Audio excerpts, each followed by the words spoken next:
সারা রাত না ঘুমিয়ে আমার সকালটা শুরু হয়। সারাদিন তো বাচ্চাদের দেখি রাতে একটু ফোন দেখতে দেখতেই 3টে বেজে যায়। 3টের সময় যদি আমি ঘুমাই কিভাবে 6টার সময় উঠবো? তাই আমি আর ঘুমাই না। আমি যদি ঘুমিয়ে পড়ি আমার সোনার স্কুলটাই মিস হয়ে যাবে। তো উঠেই তো আগে এসে জল খেয়ে নিলাম, যেহেতু সারা রাত শিনুকে ব্রেস্টফিড করাতে হয়, ভীষণ খিদে পেয়ে যায়। এদিকে রান্নাঘরের লাইট জ্বালাতে না জ্বালাতেই শিনু দেখি কেঁদে উঠেছিল।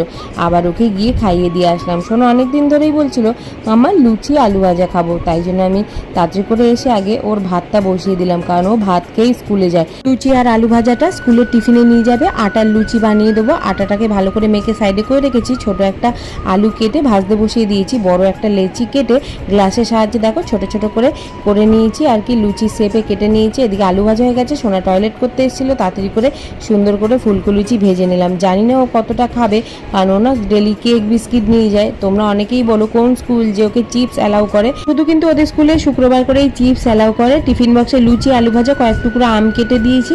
আমি তারপরে স্নান করে এসেছি, কারণ ভীষণ ঘেমে গেছিলাম। সোনাকে ঘুম থেকে তুলে রেডি করে খাইয়ে টাইয়ে দিয়েছি। ও তো টিফিন দেখে খুশি হয়েছে, জানি না খাবে কিনা। তোমরা টিফিনে কি নিয়ে যাও কমেন্ট করো। ওনাকে আর স্কুলের টিফিনে কি কি দেওয়া যায় তোমরা কমেন্ট করে তো, কারণ ও না কিছুই খেতে চায় না।